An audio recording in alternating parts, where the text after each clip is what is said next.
మనం కొన్ని వీడియోస్లో చూసినట్టయితే కనుక రాఖీ కట్టడానికి కూడా ఒక సమయం ఉంది, ఖచ్చితంగా అదే సమయంలోనే మనం రాఖీ బంధనం చేయాలి అని అనేసి అంటూ ఉన్నారు. నిజంగానే రాఖీ పౌర్ణమి రోజున రాఖీ బంధనానికి సమయం అనేది పాటించాలా, ఎందుకని అనే పూర్తి వివరాలు తెలుసుకునే ప్రయత్నం చేద్దాం. ప్రస్తుతం మనతో పాటు శ్రీధర్ శర్మ గారు ఉన్నారు, వారి మాటలు విందాం. నమస్కారం అండి. నమస్కారం అమ్మ. మనం గమనించినట్లయితే మీరు కేవలం రాఖీ పండుగని ఒకటే అన్నారు, మీరు ఇంకా అప్డేట్ అవ్వలేదేమో. వినాయక చవితికి కూడా టైం చెప్తున్నారు, వరలక్ష్మి వ్రతానికి కూడా టైం చెప్తున్నారు, శివరాత్రి ఎప్పుడు చేసుకోవాలో కూడా, అంటే శివరాత్రి లింగోద్భవం అనుకోండి, అది వేరే విషయం. దాదాపు ప్రతి పండగ ఉగాది పూజలు ఎప్పుడు చేసుకోవాలో, దీపావళి పూజలు ఎప్పుడు చేసుకోవాలో టైం చెప్తున్నారు. ఇది అసలు ఒక 5-6 ఏళ్ల క్రితం ఇదంతా ఈ పోకడలో మనం ఎక్కడ చూసుండం నాకు తెలిసి. వీటికి టైం ఏంటండి అసలు? అంటే ఆ రోజుకి ప్రాముఖ్యత ఉంటుంది, ఎప్పుడైనా జరుపుకోవచ్చు అని అంటారు. వినాయక ఆవిర్భావం జరిగింది, ఆ రోజంతా ప్రాముఖ్యత కదా. వినాయక చవితి నువ్వేమన్నా 2 గంటలే చేసుకుని తర్వాత పంచం వస్తుందా అంటానికి లేదు కదా. ఆ రోజు మొత్తం వినాయక చవితే. బాగా ఉపాసన కాండలో ఉండేటువంటి వాళ్ళైతే రాత్రికి చేస్తారు పూజలు. అందుకనే మన దగ్గర కూడా మండపాలకి రాత్రికి పూజ అనే ఆన్వాయితీ వచ్చింది, ఎందుకంటే గణేష్ ఆవిర్భావం ఆ టైంలో జరిగిందండి, రాత్రిపూట. కానీ ఇప్పుడు దుర్ముహూర్తం అని, రాహుకాలం అని ఉంటూ ఉంటుంది, మరి ఆ సమయంలో చెయ్యరు కదా. దేనికి దుర్ముహూర్తం రాహుకాలం? అసలు ముందు మనందరం ఈ విషయం బాగా గుర్తుపెట్టుకోవాలి. దుర్ముహూర్తం రాహుకాలం దేనికి, వర్జం దేనికి? నువ్వేదైనా నీకోసం ముహూర్తం పెట్టుకుంటే. భగవంత్ పూజ చేసేటప్పుడు దుర్ముహూర్తం ఏమిటి, రాహుకాలం ఏమిటి? ఓకే, వీటన్నిటికీ కూడా అధిపతి ఆయనే. అసలు ఆయనకి ముహూర్తాలు ఏమిటి? ఇప్పుడు ఆయన ఎప్పుడైనా వెళ్ళి పూజ చేసుకోవచ్చు కదా. దేవాలయానికి వెళ్ళడానికి కూడా దుర్ముహూర్తం చూసే రోజులు వస్తాయేమో, మనం ఇంకా ఆ దుస్థితికి కూడా వెళ్ళిపోతామేమో అని భయం వేస్తుంది ఒక విధంగా. అంటే ఇది ఏమంటారు, అతి ఉత్సాహం అని అనుకోవచ్చా, లేకపోతే కనుక ఇంకా డీప్గా వెళ్తున్నామని అనుకోవచ్చు? లేదండి, ఉత్సాహం కూడా కాదు, సరైన మార్గనిర్దేశకత్వం లేకపోతుంది. ఇప్పుడు ఉండేటువంటి యువతకు వాళ్ళని ఒక అయోమయ స్థితికి వీళ్ళు గురి చేస్తున్నారు. యథార్థానికి యూట్యూబ్లో వీటిల్లో వచ్చేటువంటి వీడియోల్లో వ్యూస్ కోసము, లేకపోతే ఏదైనా కొత్తగా చెప్పాలనే తాపత్రయం కోసము ప్రామాణికమైనటువంటి మాటలు పోయి ఇట్లాంటి అభూత కల్పనలు ప్రచారం చేస్తున్నారు. ఇది తప్పకుండా అందరం ఖండించాల్సిందే. అందులో కాస్త పండిత వర్గం మీద ఈ బాధ్యత ఎక్కువ ఉందనుకోవాలి. మా బోటి వాళ్ళు ఎవరైనా కూడా ఇది ఖండించాల్సిన విషయమే. మేము ఎవరైనా మా పండిత వర్గంలో కూడా ఎవరైనా ఇట్లాంటి వీడియోలు కనుక చేస్తే కింద తప్పు అని రాసే అధికారం అందరికీ, సామాన్య ప్రేక్షకులకు కూడా ఉంది. రాఖీ పండగకి పోనీ గ్రహణం ఇత్యాది సమయాలు వస్తే గ్రహణ శూలాది ఉంది అనుకోవచ్చు. గ్రహణం ఉన్నప్పుడు అది, గ్రహణం లేదు ఈ సంవత్సరం, మనకి లేదు గ్రహణం, ఇండియాలో ఎక్కడ గ్రహణం లేదు రాఖీ పౌర్ణమి రోజు. వీడు కూడా ముహూర్తం చూస్తా అంటాడు. అయితే ఇప్పుడు మీరు అన్నారు పూజకైతే గనక లేదు, ఇలాంటివన్నీ చూసుకోగలరు. మరి రాఖీ అనేది మన అన్న చెల్లెల సంబంధం గురించి, మన గురించి కదా మనం చేసుకునేది, మరి దీనికి చూడొద్దాను. అవును, ఇది ముహూర్తంతో పని లేదు కదండి. ఇప్పుడు ఏదైనా శంకుస్థాపన, గృహప్రవేశం లాగా ఇది ముహూర్తం కాదు, ఆ విధి. ఆ రోజున అసలు ఆ రోజు విశేషం ఏంటి అసలు? శ్రావణ పౌర్ణిమ. శ్రావణ పౌర్ణమికి ఇంకొక పేరు ఏమిటంటే జంధ్యాల పౌర్ణిమ, గాయత్రి ఉపాసన చేసేటువంటి రోజు. మీరు ఇంకా బాగా దీంట్లో డీప్గా వెళ్తే శ్రావణ పౌర్ణమి రోజు ఉపాకర్మ అని చేస్తారు. బ్రాహ్మణ బాలులకు ఎవరైతే ఉపనయనం అయిపోయి ఉంటుందో ఈ రోజున ఉపాకర్మ అని చేసి వాటితో 4 వేదాల్లో ఒక లైన్ అయినా చదివిస్తారు మొట్టమొదటిసారి. అంటే విద్య ఆరంభం చేసేటువంటిది. అదే మీరు మామూలుగా చూసారనుకోండి, ప్రతి పక్షంలో కూడా పాడ్యమి, అష్టమి, చతుర్దశి, పౌర్ణమి లేదా అమావాస్య, ఈ 4 రోజులు కూడా అనధ్యయన దినాలు. పౌర్ణమి రోజు పాఠం చెప్పడం, ఎవడు కొత్త పాఠం అసలు చెప్పడం. పాడ్యం అయితే అసలు పుస్తకమే తీయకూడదని, వేదం చదవకూడదని. మీకు సుందరకాండలో కూడా ఆంజనేయ స్వామి సీతా అమ్మవారిని చూసి చెప్తాడు, పాడ్యమి రోజున వేదం చదివితే వేద విద్య ఎలా క్షీణించిపోతుందో సీతా అమ్మవారు అలా క్షీణించిపోయి కనిపించింది నాకు అని చెప్తాడు ఆయన. సో పాడ్యమి అసలు పుస్తకమే తీయద్దని.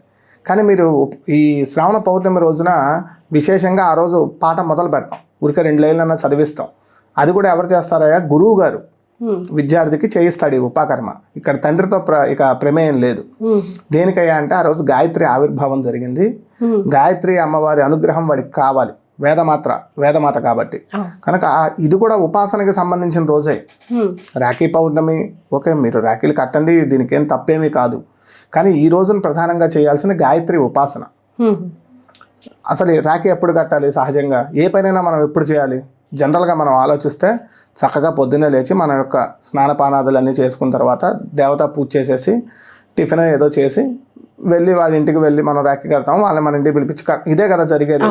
ఇంకా కొంచెం మనకి ఏదైనా అనుకూలత ఉందనుకోండి, వాళ్ళ ఇంట్లో భోజనం చేయటమో, మనం వాళ్ళు మన ఇంట్లో చేయటమో, ఇద్దరు కలిసి ఎక్కడో చేయటమో, ఇదే జరుగుతుంది. సాయంత్రం 3ంటికి రాఖీ పౌర్ణమి నువ్వు రాఖీ కట్టాలన్నాడు. వీడు ఏం చేయాలి పొద్దున్న నుంచి? అన్నం తినాలా, తినక్కర్లేదా, ఉండాలా, ఉండక్కర్లేదా? లేకపోతే సాయంత్రం 4:30కు ఉందన్నాడు ఓసారి, ఎప్పుడు 4:30 వరకు రాఖీలు కట్టలా. తప్పు కదా అది. అసలు అట్లా ఏమీ లేదండి, ప్రాతకాలమే చేసుకోవాలి అంతే. పొద్దున్న అనే పదం ఎందుకు మాట్లాడుతాం మనం ఎప్పుడైనా అంటే, మన ఎనర్జీ లెవెల్స్ బాగా హైగా ఉండే టైం అది. ఓకే, వాడి దగ్గరికి వెళ్ళి వాడికి దండం పెట్టాలంటే ముందు వీడికి ఓపిక ఉండాలి కదా. రాఖీ కట్టాము, అక్కయ్య కట్టింది తమ్ముడికి, తమ్ముడు దండం పెట్టాలంటే వీడికి ఓపిక ఉండాలి కదా. 4 వరకు వీడిని ఉపవాసం కూర్చోబెట్టి ఇప్పుడు దండం పెట్టంటే వాడికి ఓపిక ఎక్కడి నుంచి వస్తుంది అసలు? అయితే ఇక్కడ ఇంకో సందేహం కూడా వస్తుంది, మరి ఉపవాసం ఉండాలా, తినకుండా భోంచేయకుండా ఉండాలా? అసలు మధ్యాహ్నం వరకు ఆగక్కర్లేదని కదా, పితృకాలం వరకు ఆగాల్సిన పనే ఉంది. 12 తర్వాత అంతా పితృకార్యాలు చేసుకోవాలి. నిజంగా మన యొక్క సోదరుడి అభివృద్ధి కోరుకోవాలి అంటే 11 లోపే కట్టాలి. గట్టిగా మాట్లాడితే అంటే 11 లోపు కట్టు అని ఎలా చెప్పాము అనడానికి లేదు, కానీ ఉదయమే కట్టాలి. పితృకాలం దాకా ఆగకుండా భోజనాది లోపే కట్టేసి కలిసి భోజనం చేయమని. అందుకే మీకు అది పోయి చివరికైనా రాఖీ కట్టగానే స్వీట్ తినిపించడం అయింది. రాఖీ కట్టి వాటితో కూర్చొని చక్కగా భోజనం చేయమని. ఇది యథార్థానికి ఉత్తర భారతం నుంచి వచ్చినటువంటి సంప్రదాయం.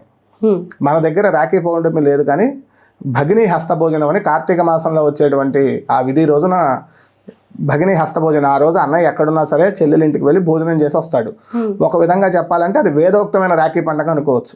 రాఖీ కట్టంగానే అన్న చెల్లెళ్ళు లేదా అక్క తమ్ముళ్ళు వాళ్ళ యొక్క క్షేమం కోసం వెళ్ళేటువంటి పరిస్థితి. మన దగ్గర విశేషంగా తెలంగాణలో మీకు వడి బియ్యం పోయటం అని 3 ఏళ్లకో 5 ఏళ్లకో ఒకసారి చేస్తారు. ఖచ్చితంగా ఆ రోజు ఆడపిల్లని పిలిపించడమో లేదా వీళ్ళు వెళ్ళటమో చేస్తారు. ఇవన్నీ దేనికయ్యా అంటే, అసలు ఆ అమ్మాయిని పెళ్లి చేసి పంపించాం, ఎలా ఉంది ఇప్పుడు ఆ అమ్మాయి? ఇప్పుడు హైదరాబాద్లో పెళ్లి చేసాం, ఢిల్లీ వెళ్ళిపోయింది. 3 ఏళ్లకు ఒకసారన్నా కనీసం వెళ్ళి చూడకపోతే ఎందుకు నువ్వు? అందుకని వడి బియ్యమనో ఇంకో వంకనో ఏదో పెట్టుకుని అక్కడికి వెళ్తాం. ఆ అమ్మాయి ఎలా ఉంది, అసలు వాళ్ళ పిల్లలు ఎలా ఉన్నారు, బాగున్నారా, ఈయన బాగా చూసుకుంటున్నాడా, వీళ్ళకి వసతి. ఇది అంతరార్థం ఇందులో. మనకి ఏదొచ్చినా ఆచారం అంతరార్థమే చెప్తున్నాగా. ఆ అంతరార్థాన్ని తీసేసి ఏ టైంకి కట్టాలి, ఈ టైంకి కట్టకూడదు, ఇది దుర్ముహూర్తం అంటున్నాం. కాబట్టి ఈ ఛానల్ చూస్తున్న వీక్షకులు ఎవరు కూడా అసలు అటువంటి మాయలో పడకండి. చాదస్తాలకి వెళ్ళండి, చక్కగా దేవాలయానికి వెళ్ళండి, దండం పెట్టుకోండి. మీ సోదరుడి ఇంటికో లేదంటే అతను మీ ఇంటికి వస్తే ఇంట్లోకో రాఖీ కట్టండి, కలిసి భోజనం చేయండి. వీలైతే ఆ రోజు వీరి చేతి మీద చేసుకున్న వంట తింటాం ఇంకా ఉత్తమం, బయటికి వెళ్లకుండా.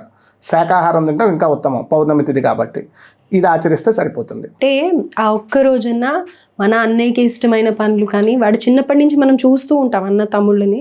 సో వాళ్ళ కోసం ప్రత్యేకంగా ఒక రోజు అనేది, మళ్ళీ మనం చిన్నప్పుడు ఎలా అయితే ఉన్నామో ఆ రోజు ఒక్క రోజన్నా హ్యాపీగా ఉండటానికి సులువైన రోజు అని అనేసి పెట్టారు తప్ప, దీనికి చాదస్తాలకు పోయి ముహూర్తాలని దుర్ముహూర్తాలని ఇలాంటివి చూసుకోక్కర్లేదు. బాగా చెప్పారు మీరు చెప్పింది 100కి 100% నిజం.